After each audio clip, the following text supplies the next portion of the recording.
بسم اللہ الرحمن الرحیم۔ ناظرین محترم، نعت پہ تنقیدی مضامین کے سلسلے میں ایک اور مضمون کی طرف نگاہ کرتے ہیں اور اس امر کا جائزہ لینے کی کوشش کرتے ہیں کہ نعت کیسے ہونی چاہیے۔ جو مشن ہے نعت رنگ کا، تنقید نعت کے ذیل میں، اور اس کا مقصد اور مدعا یہ ہے کہ نعت میں جو دانستہ اور غیر دانستہ طور پر کچھ کوتاہیاں ہو جاتی ہیں اور کچھ ایسے علمی اور فنی مسائل جنم لیتے ہیں، تو ان کی نشاندہی کرنا تاکہ بہتر نعت بحضور سرور کائنات صلی اللہ علیہ وآلہ وسلم پیش کی جا سکے۔ اس وقت میرے پیش نظر ایک کتاب ہے محترم اسد سنائی صاحب کی، نعت نگاری فنی و تاریخی تناظر۔ یہ کتاب پہلے انڈیا سے بھی چھپی اور نعت رنگ کراچی نعت ریسرچ سینٹر کی جانب سے 2021 میں یہ شائع ہوئی، اور اس کا پہلا ایڈیشن 2014 میں منظر عام پہ آیا۔ اسد سنائی صاحب نے اس میں کئی مضامین شامل کیے ہیں۔ ان میں سے ایک مضمون ہے نعت کی جمالیات، ڈاکٹر قاضی جمال حسین، جن کا تعلق علی گڑھ سے۔ انہوں نے اپنے مضمون میں چند اہم نکتے پیش کیے ہیں اور یہ بتایا ہے کہ نعت کیسی ہونی چاہیے، احتیاط کے تقاضے کون سے ہیں۔ مثلاً پہلا سوال انہوں نے یہ اٹھایا ہے کہ اچھی نعت کہنے کے لیے کیا حضرت صلی اللہ علیہ وآلہ وسلم سے سچی اور غیر معمولی محبت بھی لازمی ہے، یا اس عشق میں کسی قدر کمی کے باوجود معیاری نعت کہی جا سکتی ہے؟ بالفاظ دیگر، کیا نعت کا فنی رتبہ شاعر کے عشق رسول کی شدت سے بھی علاقہ رکھتا ہے کہ جس قدر عشق شدید ہوگا نعت بہتر اور اچھی ہوگی، اور عشق رسول جتنا کم ہوگا نعت کے اشعار بھی حسن و خوبی میں کم تر ہوں گے؟ قاضی صاحب اس سوال کے، اس مسئلے کے دوسرے پہلو کی جانب ہماری توجہ مبذول کراتے ہیں کہ شدید تر محبت نعتیہ اشعار کی دلکشی کو کس حد تک یقینی بناتا ہے۔ اس نوعیت کے بعد دوسرے سوالات بھی قائم ہو سکتے ہیں۔ مثلاً یہ بھی پوچھا جا سکتا ہے، اگر کسی شاعر کی نعت بہت دلکش اور معیاری ہے تو کیا اشعار کی یہ دلکشی اس کے عشق رسول کا ثبوت بھی ہو سکتی ہے؟ اہم سوال ہے یہ، بہت اہم سوال۔ آگے وہ لکھتے ہیں کہ یہ امکانات کا ایک سلسلہ ہے جو دراز تر چلا جاتا ہے کہ مذہبی جذبے اور عقیدت کے اظہار کے ساتھ ہی نعت بھی دیگر اصناف شعر مثلاً مرثیہ، مثنوی اور قصیدے کی طرح شاعری کی ایک صنف ہے۔ اس لیے اشعار کی تعیین قدر اور محاکمے میں شاعری کے اصولوں کو بھی ملحوظ نظر رکھنا ضروری ہے۔ فن شعر گوئی سے متعلق اس نوعیت کے سوالات دیگر اصناف شعر کے متعلق قائم ہوتے ہیں۔ وہ تمام سوالات نعت گوئی کے فن کے بارے میں بھی اتنے ہی بامعنی۔ آگے چل کے وہ لکھتے ہیں کہ عام انسانوں کے برعکس سرور کائنات صلی اللہ علیہ وآلہ وسلم کی رفتوں اور عظمتوں کا بیان ہے، اس لیے ان کے تقاضے دیگر اصناف شعر کے مقابلے میں اور بھی سوا ہو جاتے ہیں۔ غیر معمولی شاعرانہ صلاحیت کے بغیر اس صنف میں اچھے شعر نکالنا بہت دشوار ہے، اور یہی وجہ ہے کہ بڑی تعداد میں نعت کے مجموعے شائع ہوتے ہیں قدر کی نگاہ سے دیکھے بھی جاتے ہیں، لیکن آنکھوں سے لگانے کے باوجود قاری کے باطن میں وہ نشاط اور سرشاری پیدا نہیں کرتے جو اعلیٰ شاعری کا امتیاز ہے۔ اسے قاضی جمال حسین نے جمالیاتی تجربے کی اساس قرار دیا ہے، اور ان کے مضمون کا عنوان بھی نعت کی جمالیات ہے۔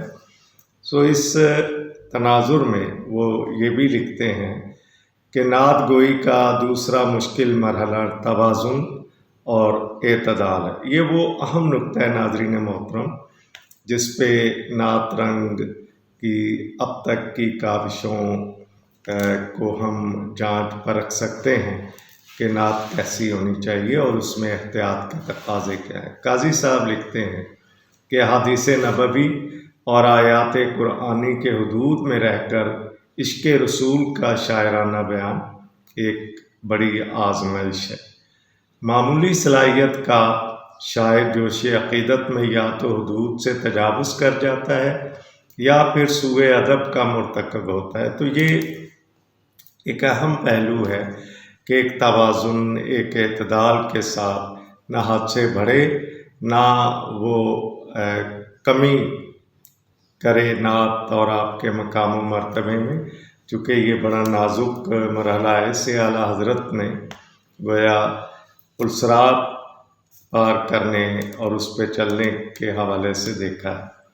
تیسری جہت پہ نگاہ دوڑاتے ہوئے قاضی جمال حسین لکھتے ہیں کہ حضور کا وصف یا امتیاز نظم کرنے میں یا تو کوئی نیا خیال یا نیا مضمون نظم کیا جائے جو اپنی ندرت کے سبب بے وجہ کشش ہو، یا پھر خیال تو نیا نہ ہو لیکن لفظوں کی ترتیب ایسی کی جائے اور سیاق و سباق ایسا بنایا جائے کہ ایک کیفیت پیدا ہو جائے۔ اس کے لیے انہوں نے منیر نیازی کے ایک بڑے سادہ لیکن بہت معنوں سے بھرپور شعر کی حوالہ دیا ہے کہ میں کہ ایک برباد ہوں آباد رکھتا ہے مجھے، میں کہ ایک برباد ہوں آباد رکھتا ہے مجھے، دیر تک اس میں محمد شاد رکھتا ہے مجھے۔ اب قاضی جمال حسین اس شعر کی پرتیں کھولتے ہیں کہ شعر کی بنیاد امر واقعے کے راست اظہار پر رکھی گئی۔ دونوں مصروں میں کوئی جز ایسا نہیں جو پرتکلف بیان یا جوش عقیدت پر مبنی ہو، لیکن ہر آن گہرا ہوتا ہوا ایک ربط ہے، تعلق کی بڑھتی ہوئی حلاوت ہے جو لفظوں کے درمیان رشتے کی نوعیت سے نمو کرتی ہے۔ میں کہ ایک برباد ہوں کا اعترافی پیرایہ بیان بربادی کے نقطۂ عروج کو تلاش کرتا ہے۔ ایک کا لفظ یہاں عدد کمیت کے بجائے غائب بربادی کی کیفیت پر دلالت کرتا ہے۔ پھر یہ بربادی مال و متاع یا سیم و زر کی نہیں بلکہ دل کی ہے، جو لفظ اسم محمد سے آباد ہوتا ہے صلی اللہ علیہ وآلہ وسلم، اور دیر تک اس نام کی حلاوت دل کو سرشار رکھتی ہے۔ ہمیشہ کے بجائے دیر تک کہہ کر شاعر نے بیان کو حقیقت سے قریب تر رکھنے کی کوشش کی ہے، اور شعر کا لطف حقیقت کے اسی التباس میں ہے کہ کسی سے بھی ایسا تعلق کہ فقط نام لینے سے دیر تک دل میں نشاط کی کیفیت باقی رہے، عین مطابق فطرت ہے۔ پھر وہ سادگی کی بات کرتے ہیں جیسا کہ مسدس حالی میں ہے، اور اس کے اشعار بھی یہاں دیے گئے ہیں کہ خطا کار سے درگزر کرنے والا، بد اندیش کے دل میں گھر کرنے والا، مفاسد کا زیر و زبر کرنے والا، قبائل کو شیر و شکر کرنے والا، اتر کر ہرا سے سوئے قوم آیا اور ایک نسخہ کیمیا ساتھ لایا۔ اور بھی شعر دیے ہیں۔ تو آگے چل کے قاضی صاحب لکھتے ہیں کہ نعت گوئی کا مشکل ترین مرحلہ یہ ہے کہ عشق کا جذبہ سرور کائنات کی توصیف میں کسی امر کی پابندی نہیں کرتا، جبکہ حضور کی سیرت شمائل اور قرآنی آیات بیان کرنے کے لیے رہنما اصول کا فریضہ انجام دیتی۔ شاعرانہ تخیل کو نعت گوئی میں وہ بے کراں وسعت میسر نہیں جو دوسری اصناف شعر میں میسر ہے۔ یہاں کمال عشق میں بھی آداب عشق کا پاس از بس ضروری ہے۔ دور بیٹھا غبار میر اس سے، عشق بن یہ ادب نہیں آتا۔ ایک طرف وفور شوق تمام حدوں کو توڑ کر محیط بے کراں سے آغوش ہو جانا چاہتا ہے، تو دوسری طرف کمال ضبط راہ عشق کی اولین شرط ہے۔ وفور شوق اور آداب عشق کی یہی کشمکش نعتیہ شاعری کی جمالیاتی قدر، یہی قدر نعت کے شعر میں دلکشی اور رعنائی کی ضمانت ہے۔ آگے جا کے انہوں نے غالب کا ایک شعر بھی دیا ہے، اور پھر جو نعت کے حوالے سے انہوں نے باتیں کی ہیں کہ نعت گوئی میں جن شاعروں نے امتیاز حاصل کیا وہ اس اعتبار سے لائق تحسین ہیں کہ تمام تر پابندیوں میں بھی انہوں نے عشقیہ جذبے کے ایسے پہلو دریافت کر لیے ہیں جو انوکھے ہیں، یا پیرایہ اظہار کے سبب ان میں کوئی نیا رنگ شامل ہو گیا ہے۔ پھر انہوں نے آگے چل کے محسن کاکوروی کے قصیدہ لامیہ کی مثالیں دی ہیں چند شعروں کی، اور یہ بتایا ہے کہ ان اشعار میں روانی اور خوش آہنگی کا سبب لفظوں کی مخصوص ترتیب اور ان سے پیدا ہونے والا نغمہ ہے۔ الفاظ ایسے منتخب کیے گئے ہیں کہ ان کے درمیان وقفے یا فصل کا احساس نہیں ہوتا۔ مصروں کے ارکان میں قافیے کی تکرار نے نغمے کے تاثر کو مزید گہرا کر دیا ہے۔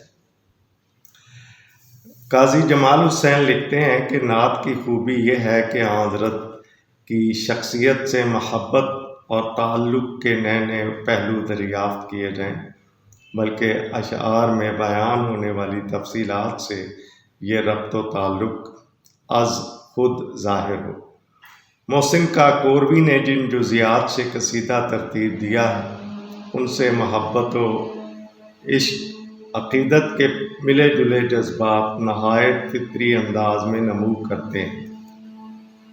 جوش عشق اگر ایک طرف تمام حدوں کو توڑنا چاہتا ہے تو آداب عشق کے تقاضے انا گیر ہوتے ہیں۔ انہوں نے یہ بھی لکھا ہے کہ با خدا دیوانہ باشو با محمد ہوشیار۔ نعت چونکہ عشقیہ جذبے کے علاوہ مذہبی عقیدے اور عقیدت کا پہلو رکھتی ہے، اس لیے اس صنف کا دائرہ وسیع ہو جاتا ہے۔ اس کے تقاضے بہت دشوار ہیں۔ عشقیہ جذبات کا اظہار شاعری میں اتنے تنوع اور مختلف طریقوں سے ہوا ہے کہ ان کا احاطہ ناممکن ہے۔ پھر انہوں نے حسی پیکروں، تشبیہ اور استعارے اور دیگر صنائع بدائع اور جو شعری پیمانے ہیں جس سے شعر خوبصورت ہوتا ہے اس کی بات بھی کی ہے، اور عقیدے اور عقیدت کو شعری تجربہ بنانا ہر کس و ناکس کی دسترس میں نہیں ہوتا۔ یہ بڑی عمدہ بات کہی ہے انہوں نے، اور اللہ جس کو توفیق دیتا ہے، جس کا جس قدر پختہ ایمان ہوتا ہے، محبت ہوتی ہے، اسی قدر عمدہ نعت بھی وہ لکھ پاتا ہے۔ آگے چل کے انہوں نے 5 شقوں میں کچھ باتیں کی ہیں کہ رسمی اور روایتی مضامین کو بے لطف پیرائے میں نظم کرنے کے بجائے شاعر کی قوت ایجاد نیا مضمون تلاش کرنے پر بھی قادر۔ دوسرا نکتہ ہے کہ اسلامی تعلیمات خصوصاً قرآن و حدیث پر گہری نظر رکھتا۔ تیسرا، مذہبی جذبات کی تحریک کے ذریعے طمانینت اور آسودگی کی کیفیت کو برانگیخت کرنے پر قادر۔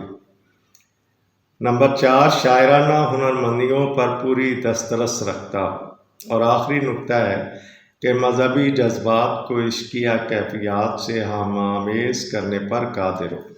تو گویا یہ وہ پہلو ہیں قاضی جمال حسین جن کا تعلق علی گڑھ سے ہے۔